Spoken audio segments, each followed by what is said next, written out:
Cursed by the old gods in Bethany, we are 5 immortals doomed to roam the galaxy until we complete our 1001 tasks. After centuries having our memories digged around, we're ready to complete our destiny and die. We are, for now, the immortals. Episode 99! Woo! Yay! That's it. Now, can we all agree that 99 is a good number? It is. It's a palindrome. I mean, there's a lot of things that are great about it. Divisible by 3, divisible by 9, divisible 9 by plus 11. 9 is 81. 9 plus 9 is 18. 1 and 8 is 9. Just very exciting. You're forgetting the obvious one. 3 squared 11. Huh? We're 1 away from 100, you guys. Well, that's less exciting because that'll be exciting when we reach 100. No, but this is our final 2-digit episode. That's exciting. That's true. I'm into that. That's a real reason. What if we all died before episode 100? Then it will be our last This episode. would still be our final 2-digit episode. What if we die before then? Before what? It's already What? started. We've got like an hour and a It's half. already started. Then we win. Oh, that's Good right. point. Cool. It's the premise. Nice. Like, I do the intro every time. Yeah, I don't pay attention. So, my name is Austin. I'm Adam. I'm Sarah.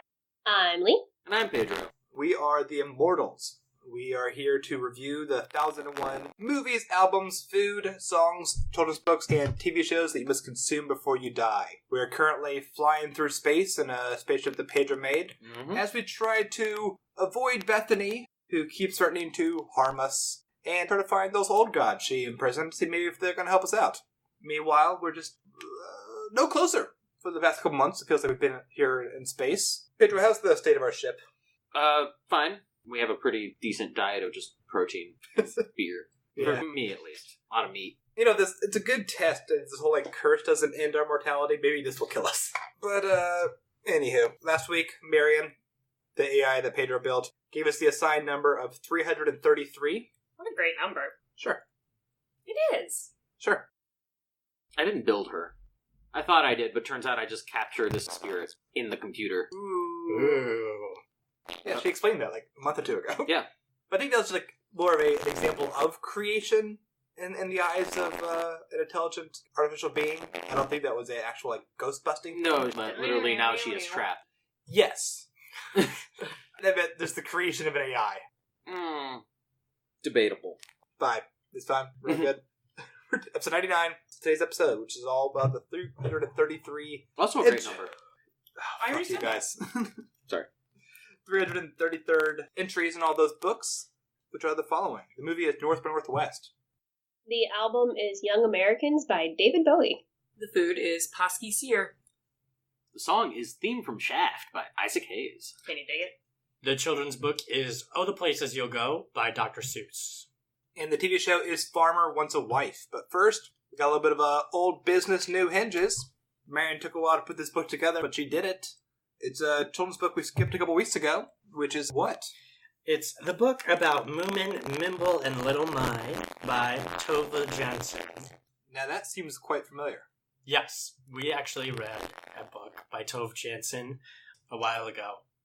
Totally forgot what the book was called. Common in Moomin Land. Thank you. Yep. And that was a YA book. Yes, It's that very was... enjoyable. Mm-hmm. Cool sense of humor.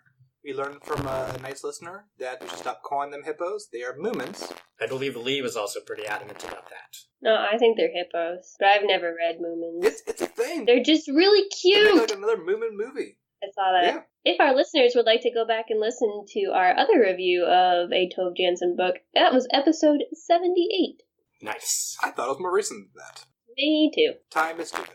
So what is this? This is a picture book. The one we read before was a novel, and it's the story of Moomin helping Mimble find his sister, who is named Little My. And the pictures are so good. There's a lot of contrasting colors. The main characters are pretty much just all white, but then characters they meet along, Racist. it's literally the color that they are. Like they are... I'm just being a dick. I know. But I'm now having to defend it. And then the backgrounds are in color. And the other thing is that the text is kind of handwritten, and each character has a different kind of script when they're mentioned. Like Mimble is in cursive, Moomin is in kind of a bold, capitalized script, and it's a really fun read. It was really fun. You're right. The story itself didn't really grab me, but the book itself is so brilliant. Because my favorite aspect about this picture book is that every page has a designed hole in it. So when you turn the page, it's able to kind of give you a glimpse of the page going forward and the page behind you. But because of the shape of the hole, it now puts new emphasis on a part of that picture. So now, eyes looking towards the page you're on now doesn't look as creepy when you see the full image, or vice versa. It's really clever, and it just even ends with an actual hole in the back of the book for you to kind of peek through. Oh, that's cool. It's really inventive, and I can now see why this book, well, I was looking for this book when Marion took a while to construct this one, was adapted into an app. I was like, I don't get why this would be an app. It's a $10 app, so I'm not going to get it, but it is interactive in that kind of way, where like you are kind of going through the story physically. But the story to me was perfectly fine, but the actual book itself was really clever. I agree, and it kind of expanded the world of Moomins for me. It honestly kind of makes me enjoy the common in Moomin Land a little more, just knowing more about the world. Yeah. And it's a kind of fairy tale-y, little bit Dr. Seuss-esque world, and I like it. Cool. How many edges? 4.7. Wow. Nice. I'm going to give that a 4.3. Recommended. That is the book about Moomin, Mimble, and Little Mai. Check it out. But now it's time for the great movie, North by Northwest.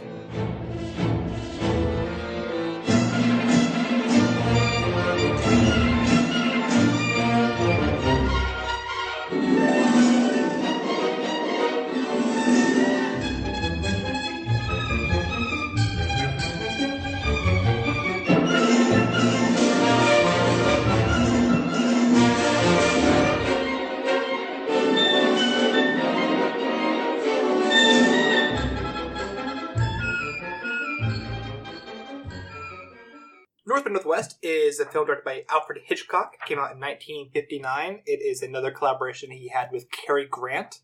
I believe this is the second of 3 collaborations he had with him. The first being Notorious, and the last is To Catch a Thief. Wasn't he in Rear Window? Never mind. Jimmy Stewart. Yep. Jimmy Stewart had 4 collaborations with Hitchcock. I feel like Hitchcock movies are all either Cary Grant or Jimmy Stewart. Wait, neither of them is in Vertigo, right? Nope, Jimmy Stewart is. Right. Okay.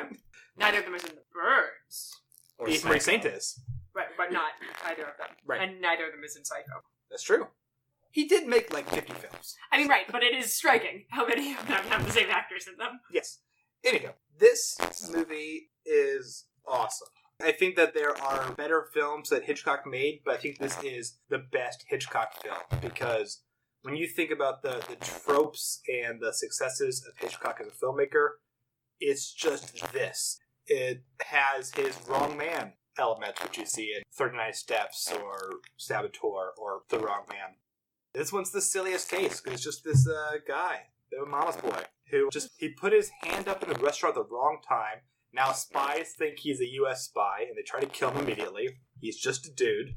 And now he has to run around and not get killed, basically. That's essentially the plot. I mean, there's a thing they want to get, and twists involving the government being kind of dickish. But I know! Mm-hmm. That's kind of its whole. Cary Grant's guy named Thornhill. They think he's Kaplan. Now he's got to run around and do some stuff. I love this film. Anyone not seen it before? I have not seen it before. Oh, wow. Lee, what did you think of this?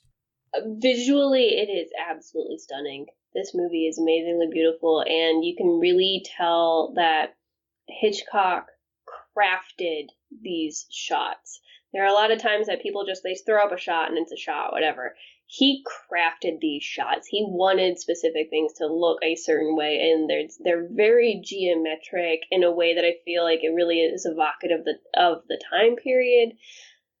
The plot, I don't know, I thought it was kind of dumb. Like, why wouldn't a spy, someone who is acting against the government, why wouldn't they, I don't know, double check someone's identity before they try to kill him? I'm just saying. But no one had seen Kaplan's face, because there is no Kaplan. And the ideas they give you are so good nowadays. Martin Landau. I just wanted to smack James Mason the entire time going, he's not Kaplan! But of course he would say that. Right, of course he's going to say he's not That's Kaplan. so Kaplan. James Mason, him and his great voice. Such a delightful villain, because it's just... He really is great. It is so... I mean, Lee, you're right. It is incredibly silly, but I embrace silliness. Yeah, you should definitely have your base inside Mount Rushmore. That definitely makes sense. It's where you should do it. No, that... But it's great! I'm willing to suspend disbelief only so far. And I feel like that the base inside Mount Rushmore is just a That was too much for you? little too much. A little too much, yeah. It wasn't inside Mount Rushmore, Yeah, it was, was it? It was on top of it. Mount Rushmore. Fine. There are so many federal regulations and These I'm are- sure state regulations that would have prevented that. I'm just saying. They're criminals. The man's a supervillain, like, straight up. This movie is the closest that Hitchcock comes to making a James Bond movie. Oh, 100%. I mean, like, it really, I was thinking that when I saw it again, like, it really feels like a James Bond movie in a lot of ways. Well, this came out before the first Bond film. Right, which is sort of interesting. I mean, I have to think. I mean, it exists in that same world where good guys are good guys and bad guys are bad guys. Everyone has an unlimited amount of money and resources and, like, fundamental stupidity. This movie falls apart if anyone in the movie calls it on its crazy, but no one does. Like, we accept that no one has seen Kaplan, so we cannot verify his identity, and anything that Thornhill does to try and prove that he's not Kaplan will be greeted with, well, of course you'd say that, which, like... And also, like a James Bond film, in this world, spies just say their names. Yeah. In public, a lot. Mhm. Like, if you're looking for James Bond in a restaurant, it's probably the guy who ordered a drink as James Bond. Right. In fact, he often repeats his name to sure you understood what he said. So, if Kaplan ordering a drink, that kind of makes sense to them. I really love this. Something you pointed out that I had sort of not realized how great it is. You sort of paused the movie early on and you said, that's the moment. And it's true. That, like, it all revolves around this the reason for the movie. And I remember I saw this as a child and was actually, I couldn't follow the plot because I missed it. Which, like, is reasonable because I was, like, 8. But it's all about him, you know, holding up his hand at the wrong time at the restaurant. And the whole scene is itself kind of like a misdirect. Like, you don't think that's the mistake he's gonna make, or you don't think that, like, it just totally happens. It's awesome because, I mean, you have Cary Grant's character, Thornhill, in the car with Who his mom. sucks, also. We have to talk about how shitty he is. It's great. He's an advertising man. Yeah. It's great.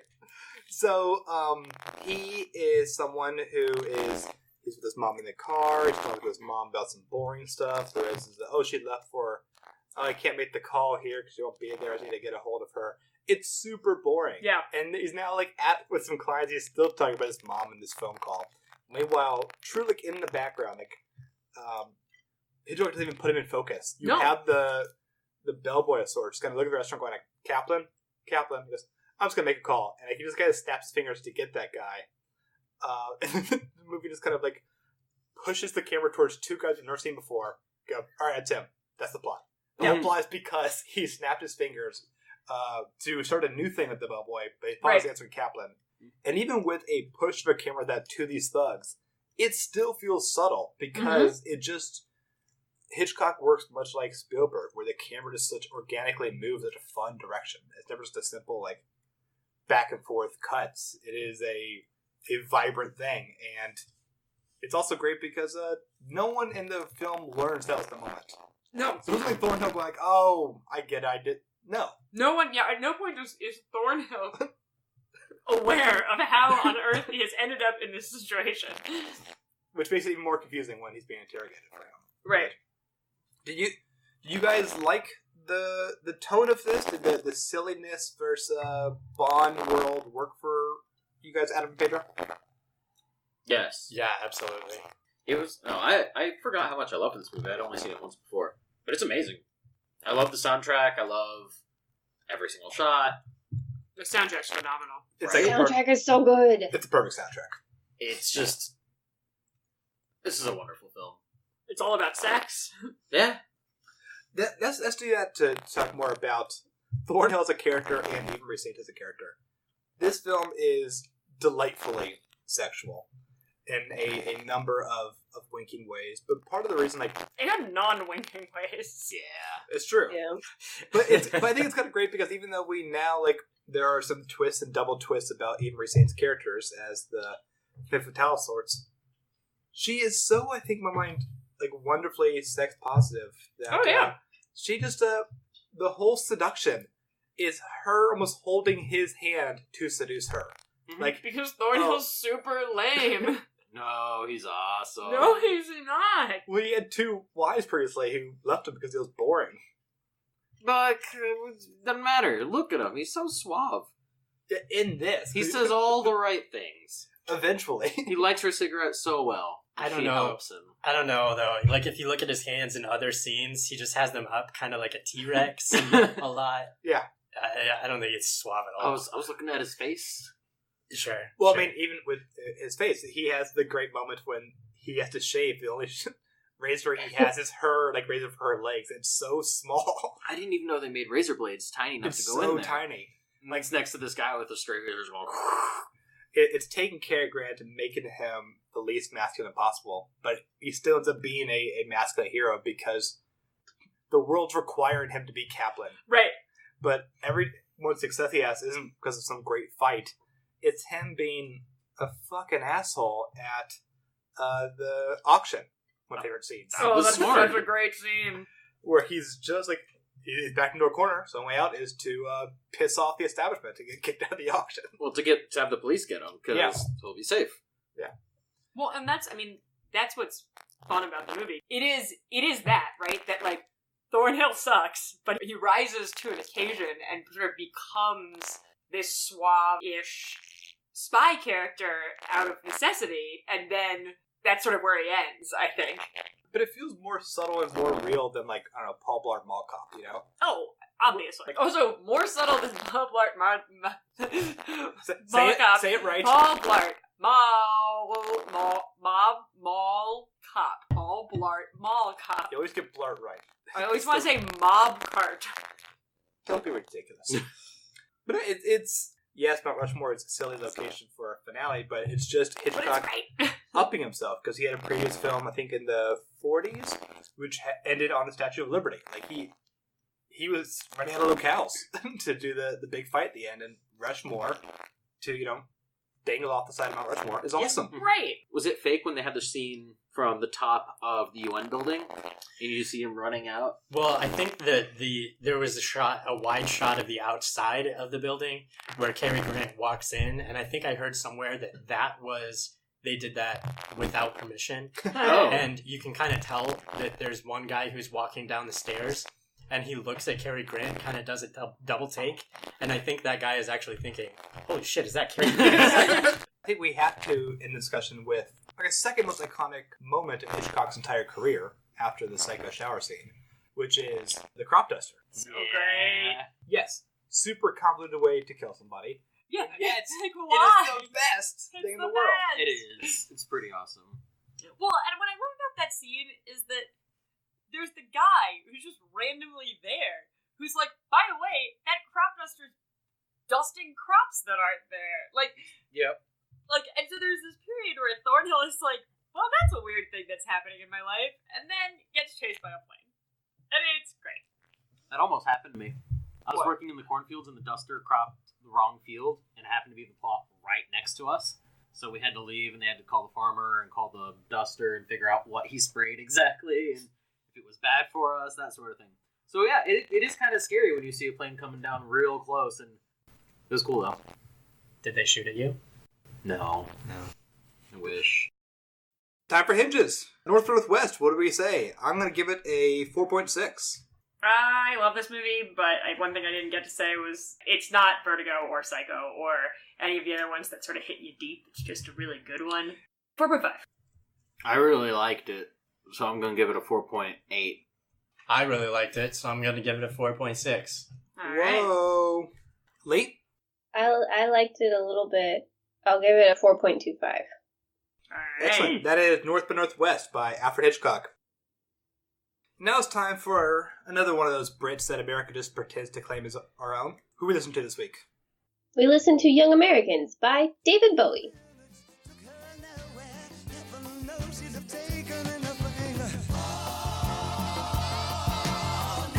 She was a young American. Young American. She was the young American. All night. But she was the young American. Standing right through the picture window. She finds a slinky vagabond. Because as he passes a foot mustang. This was his 9th studio album, and it came out in March of 1975. It like many of other David Bowie albums, kind of defies his sound up to this point. It's very, it's soulful, quote unquote. There's lots of strings, there's lots of like R&B sounds and cool jazz beats and things like that David Bowie is kind of playing with. He has actually stated about this album, which I think is the perfect summation of it. It is the squashed remains of ethnic music as it survives in an age of muzak rock written and sung by a white limey. Wow. What? That is awesome. That is David Bowie said that awesome about his quote. own album, and it is the most perfect description of what this album is. Seriously. And then he floated up to his apartment to get his coat and came back down. Jesus. Pretty much, yeah. David Bowie is amazing. So it's 8 songs, and the 2 songs in this one that really have kind of become famous beyond this album to me are Young Americans and Fame. Yeah. Both of which are excellent, I thought. Oh, no, I agree. I like them a lot. And not all of them were like my favorite like new discoveries of Bowie, but it's still a great album. It's David Bowie. I mean, like, I was really torn about this because Young Americans and Fame, and I'll even give Across the Universe a little bit, even though it's a cover, are all really great songs, and they're really unique, and I think that they stand out, and they introduce David Bowie plus whatever new genre he's playing with in a really different way that I think works with Bowie's music. The rest of the album, I feel, is just kind of, like, mediocre at best. I did have a little bit of... I enjoyed kind of some of the earlier ones. Fascination and Right were good, just kind of switching up a little bit. I enjoyed those, but you're right. Their Beatles cover, Across the Universe, was a bit of an odd one, because whereas the Beatles are more hopeful with that song, he seems like desperate Yeah. with Across the Universe. Like, he's outside the ship and no one's bringing him back in. Like, he has a concern in his voice about Across the Universe, which I enjoyed as just a, what's going on with David Bowie today? Well, I liked it. I liked it because it was a different take on Across the Universe, and I love that song. That's probably one of my top 10 favorite Beatles songs. So I did like that it was kind of a different take while still kind of keeping some of the original feel of it while exploring what you could do with the same lyrics. I'd agree. Bowie, I can listen to him sing anything. So, I mean, this was just a very happy album for me just because I think his voice is that good. Even though not every song kind of lived up to my Bowie standards, this was still a good one, I thought. I mean, yeah, it's David Bowie. You can't really say anything bad about him. I mean, you guys did on your review of The Man Who Fell to Earth. Because that movie wasn't good. That was a wonderful film. And then he died. Yeah. And we all felt real bad. Sorry about that, guys. Yeah. All right, Henges. I'll give this 4. I think it's worthwhile if you like David Bowie or you like 80s or 70s soul played by white guys. I also give it a 4 because it's Bowie. All right, now it's time for the food section. The food is a cheese. It's cheese called Paski Sir, and it is a cheese that is on its way to space. We will eat that one day. Someday. All right, now it's time for the song segment. Yeah! Ugh.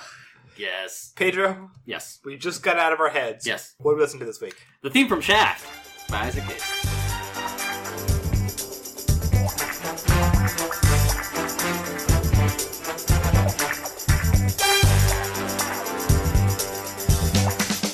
Who's the black private dick that's a sex machine to all the chicks? You're damn right.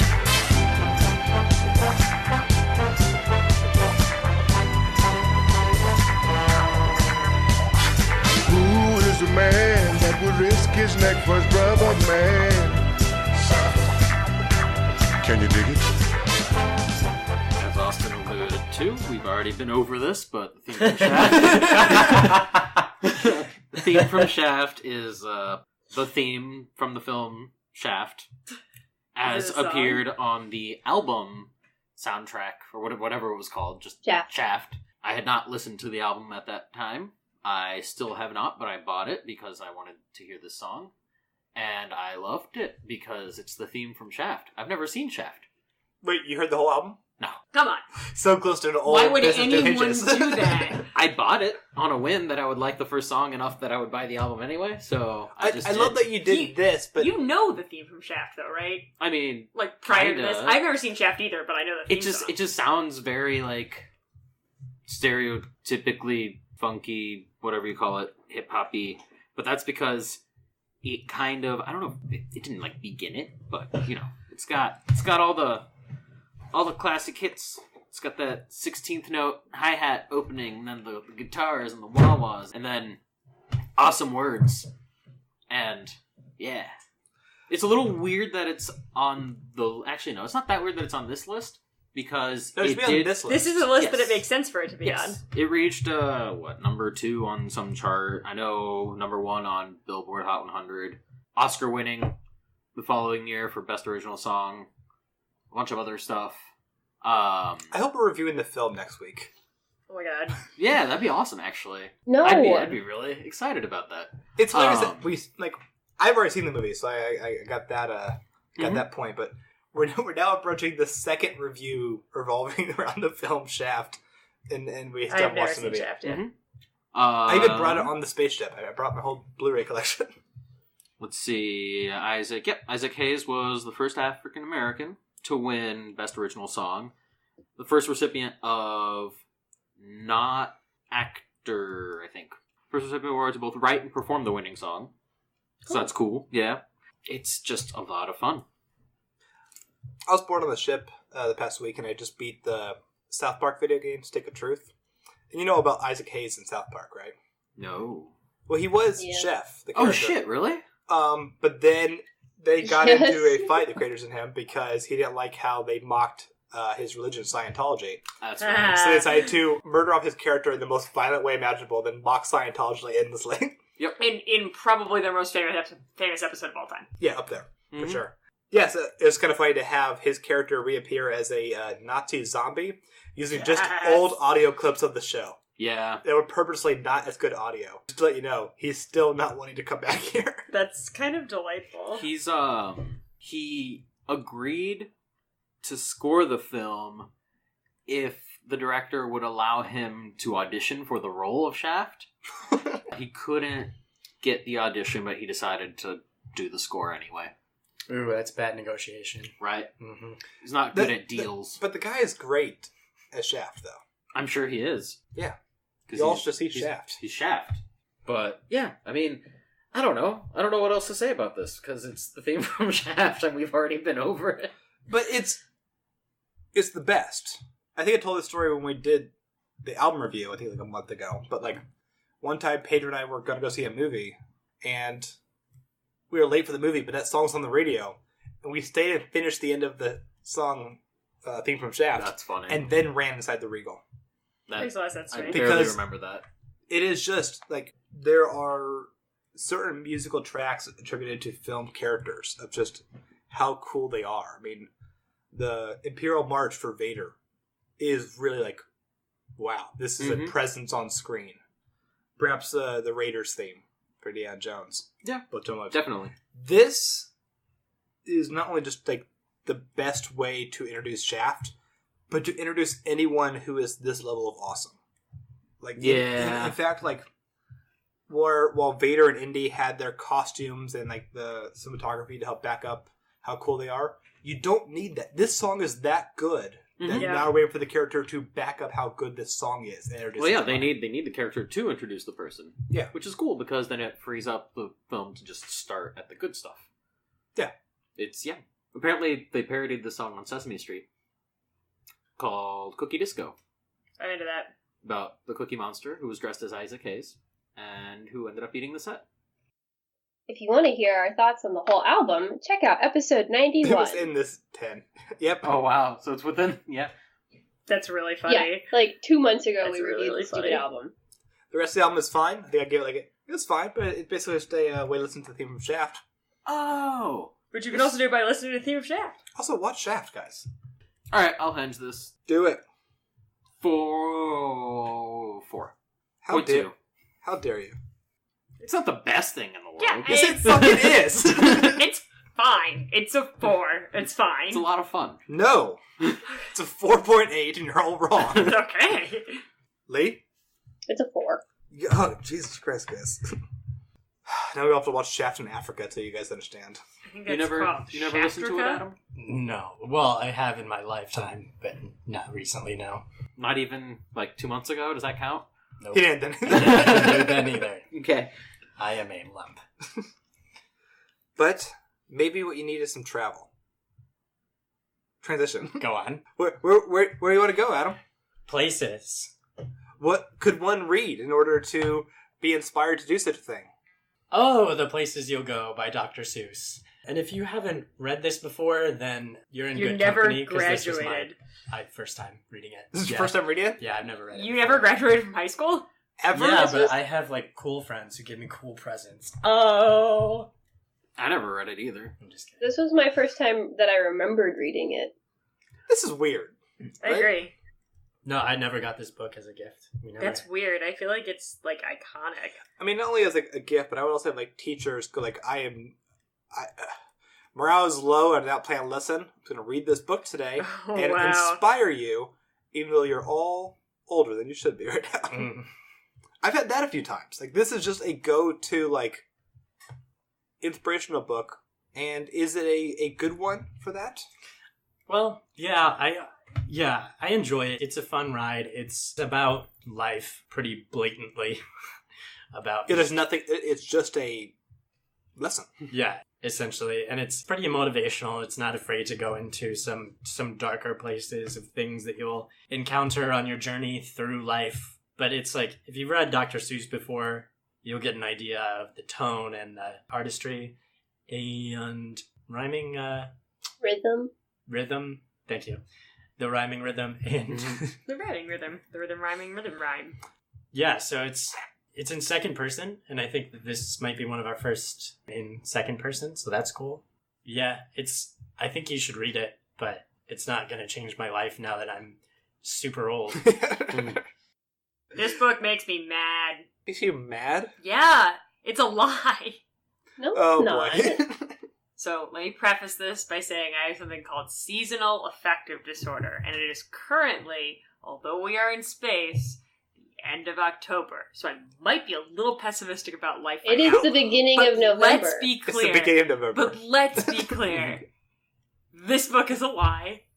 The thing that bugs me about it is that it does go into obstacles, but it doesn't tell you how you get out of them. What bugs me is it talks about how you're gonna be in a slump, which is a great passage about how we all hit slumps, and then you're gonna go into the place where you're just waiting with all the people who are waiting. It's just that's sad that we're all sitting around waiting for stuff in life. And then the next page is just but that's not for you, you'll figure it out somehow and get out of there. And you're that's the advice I need, is how do you do that? How do you stop waiting? That, but also, there's this whole really cool passage about how, sometimes you're gonna hit terrors that are of your own making, that are in your own head. Also, great, cool little bits of poetry. And then it goes, but you'll be fine and get out the other side, but it doesn't say how. It just says... I feel like it's not a you'll be manual. okay. Well, I feel like it's bullshit, because sometimes you sit in those slumps and it sucks. And I may be in one right now. I think it's kind of the point. You'll figure it out. It's life. That's how you But do it. you Everybody don't. Everybody's different, and Lots everybody's of people journey are is different. unhappy and the world is dark. The world is a terrible place, but we all have different issues and different problems, and I think that's what this book was trying to say, is you'll have problems, and it sucks, but everybody has problems. We all get over it. But that isn't, that would be a different book, which I think would be a great book about empathy and realizing that, we're all sort of suffering in our own ways and we all find our own way through it. This book is about how you're so great, and because you're so great, you're just gonna figure it out. And that, I don't know, I've actually always found this book to be a really kind of a gross book to give to people on graduation when they're facing the world. It's empty confidence. The message is, you are so great. because, you know, I'm your grandma and I love you.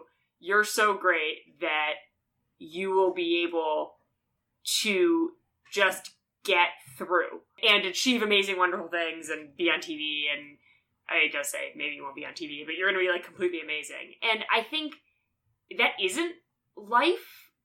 In fact, so much of growing up is learning that just thinking that you're great is not how it works. I don't know. This book has always bugged me because although it's a cute poem, let me put it this way. I don't have a problem with this book as a children's book, but like I'm amazed sometimes at the cultural cachet this book has, where people are like, "Oh my god, this book is like my manual to life." As a manual to life, it sucks. Am I the only person that read this not as in like it's talking to me, but it's talking about the character? It just happens to be in second person. Yes. I saw the person in the you. pictures. That's actually just I wonder you. where you will go. I took it as a plural you, like it was talking, the narrator is talking to everyone. Yeah. See, that's a nice way to see it, but I feel like, and maybe my real problem is the way that this book has become commercialized, because it is, I think, used as like, it's a you, like it's a, like I was given this book when I graduated from high school. I don't really agree with most of what you said. It isn't one of my favorite Dr. Seuss books, but I think as a message book, I think it's rather successful because it just has those elements of it's time and it's turning the page. You are in the rut now, but this isn't the end of your story. I think in many ways, I'm into that. You need the confidence or false confidence because those who think horribly of themselves don't succeed in the ways they want. You need to have encouragement. You have greatness because there's so much out there. There's so much that you can see. There's really, I think, no walls in this book. It's just kind of big, it's open, beautiful. It's a beautiful book. And there's no like exact guidelines for elements, and you just keep. I don't know. Greatness is in many ways just the movement, the momentum. According to this book, it is living is inherently greatness. So I agree with Austin there. I think it's all about perspective. Like you can think about it as like, yeah, everybody gets in slumps and good luck getting out of it. You got to figure it out on your own. Or you can think about it as like, yeah, everybody gets in slumps and it sucks sometimes, but you'll figure it out because you are you and you are a good person and you are a smart person because you have a brain and you have feet. Well, thank you guys for this pep talk from the depths of my depression. Are you depressed? Maybe a little. What do you think of those movements? Fuck everything. Okay. So, I mean, ultimately, I prefer Dr. Seuss ones with character or even more abstraction. It's just a kind of really nice monologue set to really, really nice pictures. This is rather good, but I'm sure this is better than Hop on Pop, but I have a greater emotional connection to Hop on Pop because it has something new in that regards. This is a great, graduation speech with pictures as opposed to a story. I'm a story guy. But again, it's great. No, it's okay. Mm-hmm. It's okay. It's not that inspiring to Sarah's point.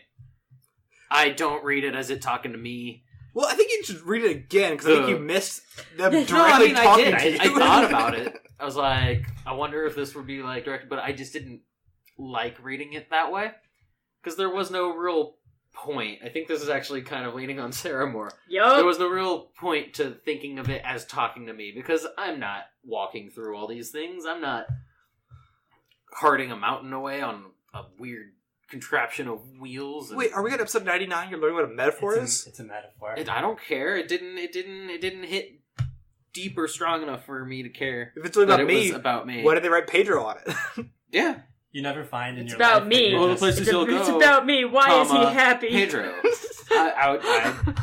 But even then, I'd be like, I mean, it's okay. It's not bad. If you do look at it as an inspiring message that makes sense. The pictures are nice. I'm more of a Fox and Socks kind of guy. Okay. Fox and Socks was good. Fox and Socks was really good. The point is, there are a lot of better Dr. Seuss books than this. It's fine. Let's end on Adam. It's his segment. Well, I don't know what to say. This has been enlightening. And honestly, I don't know. This is the most that anyone else besides me has gotten revved up about a children's book. So over the moon. All right, I guess it's time for Henges. Adam, what do you give it? 3.9. 4.5. I have a 3-part henging here. No. I give Clinical Depression 0 henges. Okay. I give the way that this book is marketed and dealt with 1 henge. Okay. And I give the actual book 3.8 henges. Just writing that one down. No, you have to write down all 3 of them. No, I don't. I saw you write down the other 2. Ho ho! They're gone now. I can still see them. So, If you take a pencil and shade in underneath what you're writing, you can find out where Cary Grant is going. Exactly. Well, no, not Cary Grant. But He did eventually go. Yeah, Yeah, he I did guess go that's there. true. Yeah. Yeah, all the places Cary Grant will go. Let's talk about North by Northwest more. no, Yeah. there's still 2 more Henges in the same segment. I'm still thinking. What? 4.25. I mean, I'll echo the 3.8. No one said that. Well, yes, you did. They're on. Apologies. All right, What'd that you give it, was... Adam? 3.9. Yeah, not that good. Alright, guys. All right, now it's time for the TV show, which is a reality show called Farmer Wants a Wife. This is a TV show that has, for whatever reason, been adapted to, I think, over like a dozen different countries. That's It is a reality show where real-life farmers date women who aren't farmers. Yeah.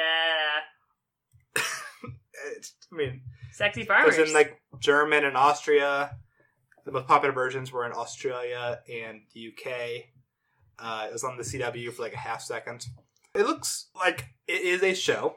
I have not seen it because, despite being one of the 1001 shows that you must see before you die, it is not available anywhere for purchase or streaming or even sometimes a trailer. This is a show that aired recently in many different countries, including America. TV's a wasteland now. So I have been emailing producers of the UK and Australian version to hopefully one day get review copies so I can watch Farmer Wants a Wife. Are they just trying to like... Bury it. Yeah. I think something's with it. I don't think it's even intentional. It's thing of like, hey, did you guys save all those 1997 Cheerios commercials? No. I think it's more like that. I'm going to be the first one emailing about Farmer Wants a Wife ever. Including when it was on. And that's including the production staff emailing about it. Yeah. So. Well, they were all probably farmers, so they set up, semaphore? No, farmers don't use that. I don't know. Smoke signals? I follow a lot of farmers on Twitter. That's a choice Yeah, you make. actually, that's not a bad idea. Just reach out to like a bunch of farmers. See if they have it on VHS. Yeah, like some people recorded it. Maybe like an old lady farmer has like an old VHS or something. Well, I don't know the complete demographic of our listenership, so if any of you are farmers... Or if you And/or have just VHSs of Farmer Wants a Wife. I mean, you came from Indiana, dude. Sure. Bound to be VHS copies of Farmer Wants a Wife. I worked in a cornfield. Yeah, why don't you have a copy? You were a farmer. I wasn't a farmer. You were like You a worked in a farmer. cornfield. You got crop dusted. You farmed. You're a farmer. You farmed. That story was No, in this I episode. did research. I didn't actually do the research, but You farmed. I cross-pollinated. You All farmed. farmers are researchers. It's, what if this crop makes me money? And then they mark down that result. Anyway, that was a failed TV show segment. I think we fucking nailed this episode. This is great, guys. Everything's great, and I don't hate everything at all. That was episode 99. Yay. We did it! What that means, next week, we're going to do it. Yup. We're going to do episode 100. It's going to be exciting. Things are going to happen. Woohoo! It's not a And we're going to review some stuff. Yep. So, we got to know what we're going to review by asking Marion, the AI, who's on the ship. Someone has to ask her. She... Fuck you, Austin. Yep, see, weirdly hates me. So it's got Not weirdly. justified reasons. So, someone ask her the very basic question. The question that will end the show.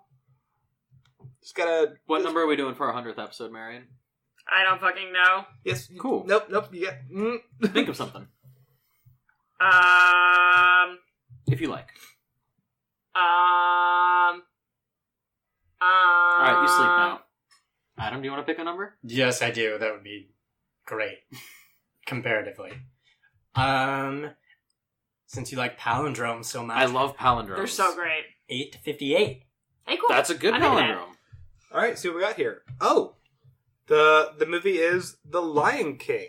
Ooh, the food is Yay! bagels. Bagels and the Lion King.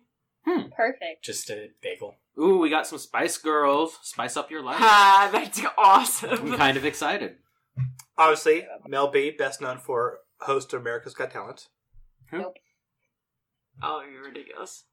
The album is Urban Hymns by The Verge. The children's book is The Spirit Wind by Max Fatchin. Yeah, we're not going to find that one. Great. And the TV show is Treme, Exciting. which is on HBO Go right now. Habogo. And it's episode 100, which means it's my turn for a bonus review. And we are going to cover my favorite movie, which is Kicking and Screaming. Stars Josh Hamilton, the first Noah Baumbach film, who's gone on to make a lot of really good films, including a new one on Netflix this year. It's fantastic. His first film is on Netflix, so check it out. It's funny. If you don't like it, that'd be sad a window for me. into Austin's psyche. Yeah. Check it out. So that will be episode 100 next week. Until then, you can go to thearttomorrow.com and let us know what you think of everything we reviewed today, including David Bowie, Alfred Hitchcock. While you're there, check out the other podcasts, including Let's Take 5. Tomorrow is part 4 of the Gene Kelly 5, which we did not know was going to be this divisive, starting off from this. But maybe this will be the week that Eric won't be furious at the film, as we'll be reviewing the French film, The Young Girls of Rochefort. And also, Ad Absurdum probably has its Inception episode up. So get excited for that one. And you can follow us on Twitter at The Immortals Pod, where Lee does lots of silly things. You get emails at The Immortals at thearttomorrow.com. And is there anything else anybody wants to say? Oh, yes. One last thing. It's time. Is that the coin from John Wick?